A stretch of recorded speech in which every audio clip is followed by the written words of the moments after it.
7 अगस्त 2026 रांची झारखंड में स्टूडेंट और job aspirants का प्रोटेस्ट चल रहा था।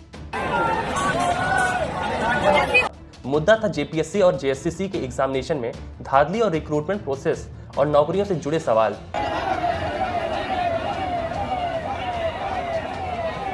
स्टूडेंट्स अपनी डिमांड को लेकर झारखंड असेंबली की तरफ मार्च कर रहे थे। इसी मार्च में एक ऐसा सीन हुआ जिसने पूरे प्रोटेस्ट का फोकस एक बार को अपने तरफ खींचा। कैमरे के सामने आयशा की नेशनल प्रेसिडेंट नेहा बोरा नजर आती हैं और अचानक उनके ऊपर स्याही फेंक दी जाती है। पुलिस ने एक आदमी को डिटेन किया। पुलिस के मुताबिक उस आदमी ने बोरा को एंटी नेशनल बताया। इस इंसिडेंट के बाद लेफ्ट ऑर्गेनाइजेशन ने और नेहा बोरा चिल्ला के इसे बीजेपी आरएसएस से लिंक्ड अटैक बताया। वैसे प्रोटेस्ट तो गवर्नमेंट के खिलाफ थी और झारखंड में गवर्नमेंट कांग्रेस की है, फिर मैडम को बीजेपी से इतना ऑब्सेशन है कि हर जगह बीजेपी करने लगती हैं।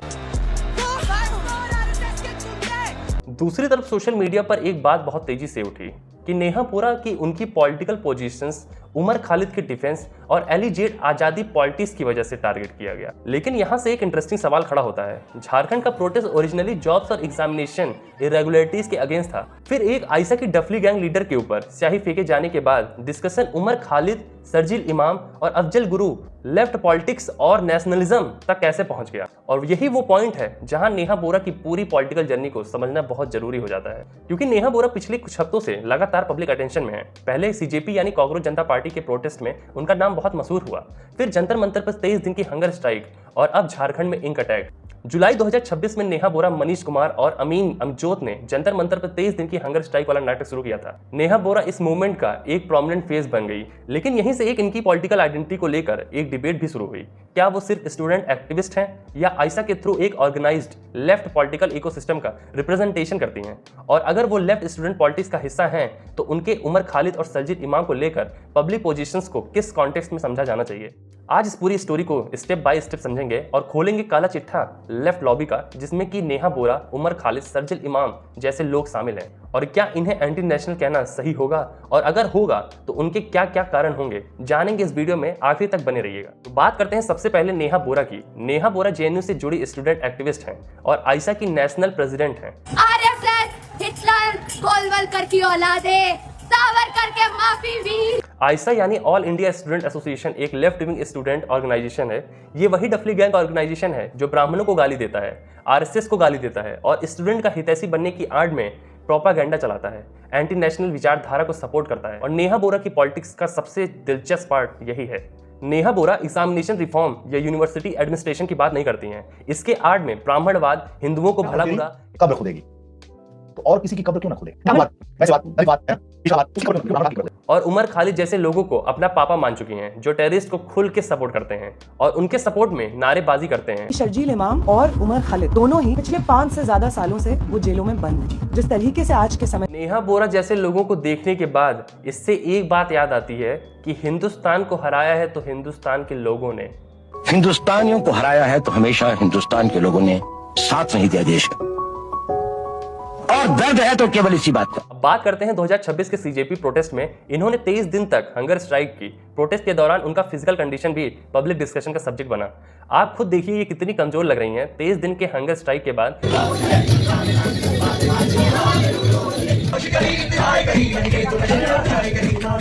नाटकबाजी के बाद 20 जुलाई के पुलिस एक्शन के बाद उनके स्पीचेस वायरल हुए। प्रोटेस्ट के बाद दीदी स्टूडेंट अरेस्ट और एफआईआर्स को लेकर भी गवर्नमेंट पर प्रेशर बनाने की कोशिश की।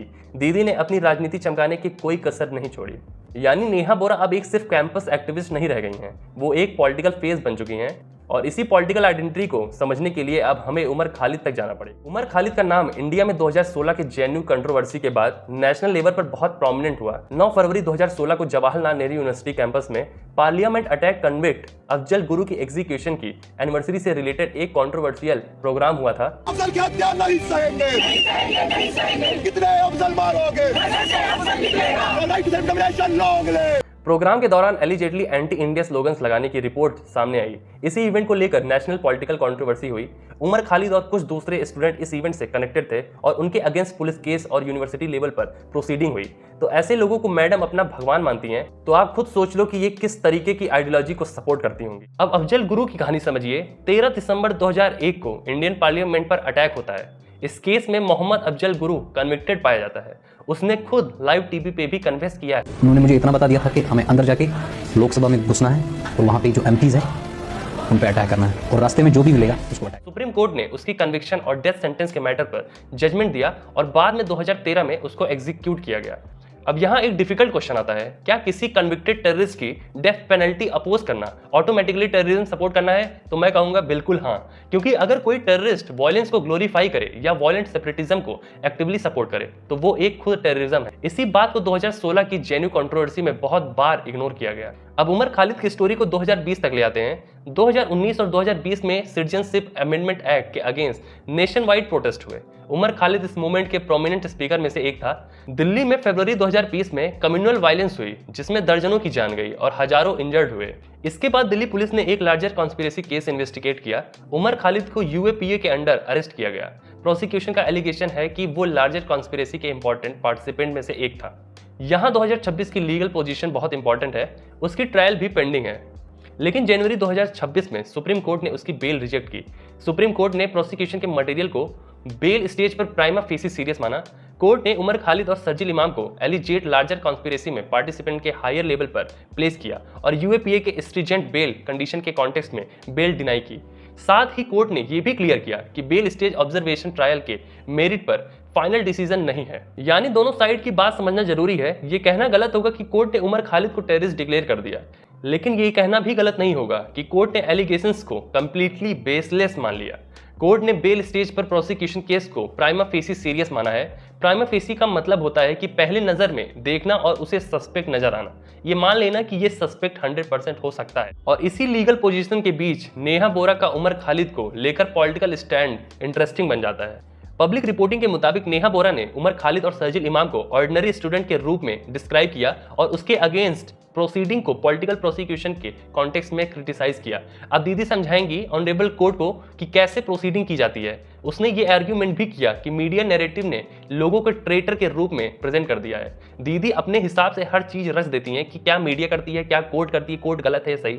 अब यहाँ एक जर्नलिस्ट के लिए असली सवाल शुरू होता है। अगर नेहा बोरा का आर्ग्यूमेंट है कि उमर खालिद और सर्जिल इमाम पॉलिटिकल प्रोसिक्यूशन के विक्टिम हैं, तो क्या प्रोसिक्यूशन के एलिगेशंस को रिजेक्ट करती हैं? अगर हाँ, तो किस एविडेंस के बेसिस पे करती हैं? क्या उसका आर्गुमेंट लीगल है? यानी कन्विक्शन तक तो किसी को गिल्टी नहीं कहा जाना चाहिए। ये पॉलिटिकल है, यानी ये पूरा केस गवर्नमेंट की पॉलिटिकल स्ट्रेटजी है। दोनों आर्गुमेंट अलग अलग हैं। लोगों के हिसाब से देश के खिलाफ षड्यंत्र करने वाले लोगों के साथ ऐसा ही होना चाहिए और जो हो रहा है सही हो रहा है, और इसी डिस्टिंक्शन को समझना बहुत जरूरी है। अब आते हैं सर्जिल इमाम पर। सर्जिल इमाम का नाम 2020 में एंटी सीएए प्रोटेस्ट के दौरान नेशनल कंट्रोवर्सी में आया। इसका नाम स्पेशली उन स्पीचेस की वजह से कंट्रोवर्शियल हुआ जहां नॉर्थ ईस्ट इंडिया का मेन लैंड इंडिया से कनेक्ट करने वाला सिलीगुड़ी कॉरिडोर, जिसे आमतौर पर चिकन स्नेक कहा जाता है, उससे ये नमूना अलग करने की बात कर रहा था। हमारे पास है ऑर्गेनाइज्ड, तो हम हिंदुस्तान और नॉर्थ ईस्ट को परमानेंटली कट कर सकते हैं। पर परमानेंटली नहीं तो कम से कम 1 महीने के लिए तो कट कर ही सकते हैं। मतलब इतना मवाद डालो पटरियों पर, रोड पे, उनको हटाने में 1 महीना लगे, है कि नहीं? जाए एयरफोर्स से, असम को काटना हमारी जिम्मेदारी है। असम और इंडिया कट के अलग हो जाए। उसके स्पीचेस को लेकर प्रोसिक्यूशन का एलिगेशन था कि वो लोगों को ऐसे चक्का जाम करने के लिए मोबिलाइज कर रहा था जिससे नॉर्थ ईस्ट का कनेक्शन टेम्परेरीली डिसरप्ट हो सके। सर्जिल इमाम के सपोर्टर और डिफेंस ने इसको प्रोटेस्ट स्ट्रेटजी के कॉन्टेक्स्ट में एक्सप्लेन किया, लेकिन प्रोसिक्यूशन ने इसको सीरियस कॉन्स्पिरेसी और डिसरप्शन के कॉन्टेक्स्ट में देखा। जनवरी 2026 में सुप्रीम कोर्ट ने सर्जिल इमाम की बेल भी रिजेक्ट कर दी और कोर्ट के जजमेंट में प्रोसिक्यूशन मटेरियल में डिजिटल कोऑर्डिनेशन, प्लानिंग और मोबिलाइजेशन से जुड़े मटेरियल को प्राइमा फेसी रिलेवेंट माना गया। कोर्ट ने स्पेशली क्लैरिफाई किया कि यह ऑब्जर्वेशन बेल स्टेज तक लिमिटेड है और ट्रायल फाइनल मेरिट की डिसीजन नहीं है। जुलाई 2026 में दिल्ली कोर्ट ने भी उमर खालिद और सर्जिल इमाम की बेल प्लेस को सुप्रीम कोर्ट जनवरी ऑर्डर के लाइट में रिजेक्ट कर दिया। तो एक तरफ नेहा बोरा का पॉलिटिकल डिफेंस है और दूसरी तरफ कोर्ट का बेल स्टेज असेसमेंट है और तीसरी तरफ पब्लिक डिबेट है। इसी ट्रायंगल को समझने के लिए बिना पूरी स्टोरी समझना मुश्किल है। अब सवाल आता है कि नेहा बोरा और सर्जिल इमाम के बीच कनेक्शन क्या है? क्या दोनों एक ही ऑर्गेनाइजेशन के मेंबर हैं? क्या नेहा बोरा उसके एलिजेट एक्टिविटीज में इन्वॉल्व रही हैं? क्या कोई सीक्रेट नेटवर्क है? अवेलेबल पब्लिक एविडेंस के बेसिस पर ऐसा कंक्लूजन निकालना पॉसिबल नहीं है, लेकिन एक पॉलिटिकल और आइडियोलॉजिकल कनेक्शन जरूर डॉक्यूमेंटेड है। नेहा बोरा ने उमर खालिद और सर्जिल इमाम के लीगल ट्रीटमेंट का डिफेंस किया है। वो इन दोनों पॉलिटिकल प्रोसिक्यूशन कॉन्टेक्स्ट में देखती है, उसकी पॉलिटिकल लेफ्ट स्टूडेंट मूवमेंट से कनेक्टेड है और उमर खालिद और सर्जिल इमाम भी जेएनयू और एंटी सीएए प्रोटेस्ट पॉलिटिक्स से प्रोमिनेंट फेसेस रहे हैं, जिसमें जम के एंटी नेशनल प्रोपेगेंडा फैलाया गया। तो यहाँ कनेक्शन कॉन्स्पिरेसी का नहीं है, प्राइमरली पॉलिटिकल सॉलिडेरिटी और आइडियोलॉजी अलाइनमेंट का है। लेकिन इसी पॉइंट पर एक और इंपॉर्टेंट क्वेश्चन आता है, अगर नेहा बोरा उमर खालिद और शर्जील इमाम को डिफेंड करती हैं तो क्या इसका मतलब है कि वो अफजल गुरु को भी सपोर्ट करती हैं?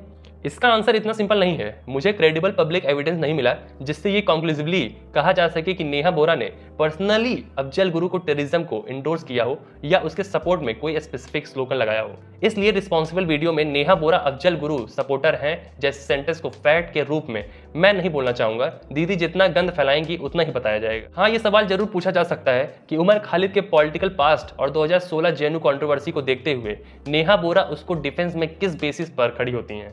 ये एक लेजिमेट पॉलिटिकल क्वेश्चन है और ये क्वेश्चन उनसे डायरेक्टली पूछा जाना चाहिए। थोड़ा आयशा को समझते हैं।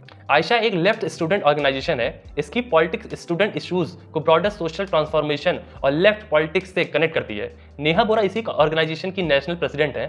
इसलिए नेहा बोरा को सिर्फ स्टूडेंट लीडर कहना उनकी पॉलिटिकल आइडेंटिटी का एक पार्ट बताता है। वो एक आइडियोलॉजिकल स्टूडेंट ऑर्गेनाइजेशन की नेशनल लीडर हैं और उनकी public politics strongly anti BJP, anti RSS और ब्रॉडर लेफ्ट पॉलिटिकल फ्रेमवर्क में नजर आती है। आम आदमी पार्टी जब तक ऑपोजिशन में रहते हुए इस देश के सबसे बड़े खतरे भाजपा को चिन्हित करते हुए उसके साथ उसके खिलाफ लड़ती रहेगी, तब तक आम आदमी पार्टी को अगर कोई प्रोटेस्ट लीड करना है, खड़ा करना है, उसमें बिल्कुल डिस्टिंक्शन इंपॉर्टेंट है। किसी ऑर्गेनाइजेशन का एंटी बीजेपी होना एंटी नेशनल होना नहीं है, पर बीजेपी के अलावा कुछ गलत ही ना लगना और बीजेपी के एंटी होते होते देश के एंटी हो जाना, ये बहुत गलत बात है। लेकिन अगर कोई ऑर्गेनाइजेशन ये लीडर किसी कंट्रोवर्शियल पॉलिटिकल फिगर का डिफेंस करता है तो उस डिफेंस की लॉजिक को क्वेश्चन करना भी डेमोक्रेसी का ही पार्ट है।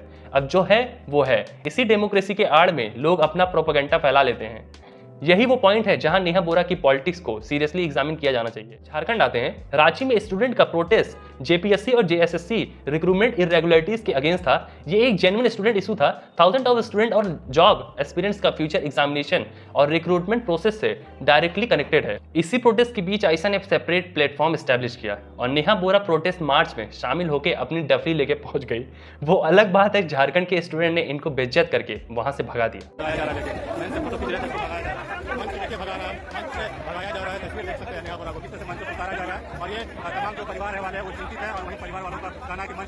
लेकिन दीदी डटी रही। मार्च असेंबली की तरफ जा रहा था जब उनके ऊपर इंक अटैक हो गया।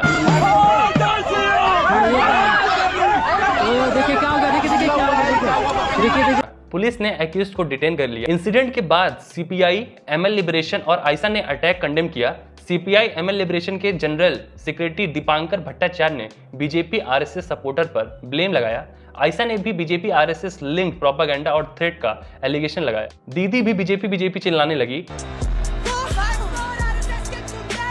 लेकिन ध्यान दीजिए, पुलिस रिपोर्टिंग में जो इमीडिएटली एस्टैब्लिश फैक्ट हैं वो ये हैं कि एक आदमी ने इंक थ्रो की और पुलिस ने उसे डिटेन किया। बीजेपी आरएसएस कनेक्शन एक पॉलिटिकल एलिगेशन है जो लेफ्ट ऑर्गेनाइजेशन ने लगाया। सोशल मीडिया पर डिटेन पर्सन के स्टेटमेंट के क्लिप्स सर्कुलेट हुए जहां नेहा बोरा को उमर खालिद सपोर्टर बताने की बात सामने आई। लेकिन रिलायबल रिपोर्टिंग में पुलिस ऑफिसर की कोटेड डिस्क्रिप्शन ये है कि एक्यूज ने बोरा को एंटी नेशनल बताया। नेहा बोरा पसंद नहीं है, वो उमर खालिद का समर्थक है, इसीलिए फेंके। हमको कोई फर्क नहीं पड़ता। इसीलिए वीडियो में दोनों चीजों को सेपरेट करना जरूरी है। अब यहाँ से एक इंटरेस्टिंग पॉलिटिकल कॉन्ट्राडिक्शन सामने आता है। एक लोकल स्टूडेंट मूवमेंट था जो जॉब्स और एग्जाम की बात कर रहा था। एक नेशनल स्टूडेंट ऑर्गेनाइजेशन उस मूवमेंट में एंटर करती है और उस ऑर्गेनाइजेशन की नेशनल प्रेसिडेंट नेहा बोरा हैं।